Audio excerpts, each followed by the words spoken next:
Tired of freezing up during presentations? Learn how to conquer your English speaking anxiety and deliver speeches that captivate your audience with our practical tips and techniques. Whether you're preparing for a class talk, a business meeting, or even a wedding toast, this episode will help you speak clearly, confidently, and fearlessly in English. Target Chapter 1, The Fear Factor, Understanding Public Speaking Anxiety. Let's start with something honest. Public speaking is terrifying for most people, and when you're doing it in English, which might not even be your first language, it can feel like standing naked in front of a crowd. Yeah, I remember my first English presentation in university. My heart was pounding, my hands were shaking, and I forgot half of what I had prepared. Totally relatable. This fear often comes from thinking we have to be perfect. We fear being judged, mispronouncing words, or just going blank. But here's the truth. Fear is normal. Even actors and professional speakers get nervous. The key is learning how to manage that fear and not let it control you. Right. It's not about removing fear. It's about replacing it with action. Once you understand where that fear comes from, pressure, past experiences, fear of mistakes, you can start breaking it down. And guess what? Most people in your audience aren't there to judge you. They're there to learn from you. They're probably just glad it's not them up there speaking. Dwight, shifting the mindset, embracing imperfection. Here's the first mindset shift. Progress over perfection. Nobody expects you to be a native speaker or a TED Talk level orator. Absolutely. I once saw a student give a presentation with a strong accent, some grammar mistakes, but her energy, her confidence, and her story made everyone applaud. Exactly. The human brain connects with emotion more than perfection. If you're real, if you're passionate, people will listen. So embrace vulnerability. If you forget a word, smile and paraphrase. If you stumble, keep going. Mistakes don't ruin speeches. Giving up does. Also, speak to yourself with kindness. I mean it. After a presentation, don't say, "I was terrible." Say, "I did it. I showed up. I'll get better next time." Confidence isn't a switch. It's a habit. The more you show up and try, the more natural it becomes.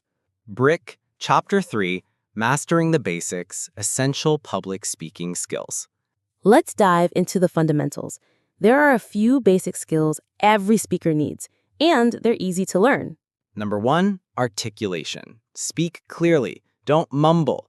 Open your mouth and let your words breathe. Then there's pacing.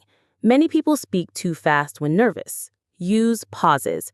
Pauses give you time to think and your audience time to absorb. Exactly. A 2-second pause can actually make you sound more confident. Try saying, "I believe we all have the power to improve." See how that feels?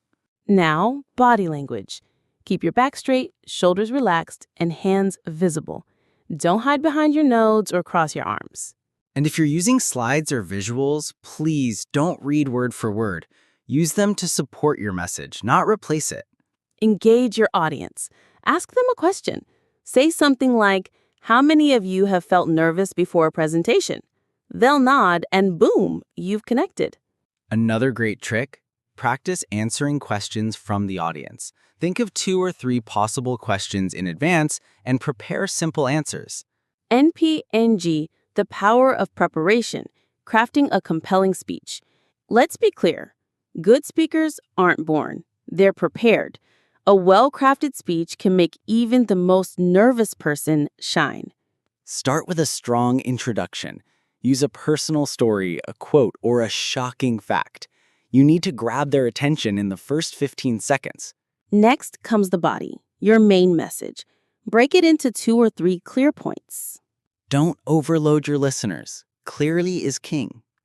Use examples, send short stories. Instead of saying, "Public speaking is scary," say, "Last month I stood in front of 50 people with sweaty palms and a dry mouth." And finish with a memorable conclusion. This is your chance to leave a lasting impression. Rephrase your main point. End with a challenge or an inspiring sentence. And please, always think of your audience. Are they students, professionals? What do they care about? Adjust your tone, vocabulary, and examples accordingly. If you're talking to beginner English learners, keep your language simple. If it's a technical presentation, use the right terminology, but explain it clearly. Microphone Chapter 5, Conquering the Stage, Strategies for Confident Delivery. Now let's talk about the moment of truth, delivering your speech. This is where your heart races, your hands sweat, and your mind goes blank. Yeah, classic stage fright. But it doesn't have to defeat you. The first tool, breathing. Slow, deep breaths before speaking help calm your nervous system. Next, positive self-talk. Don't say, I'm gonna mess up. Say, I'm prepared, I've practiced, I'm ready. Visualization is powerful too.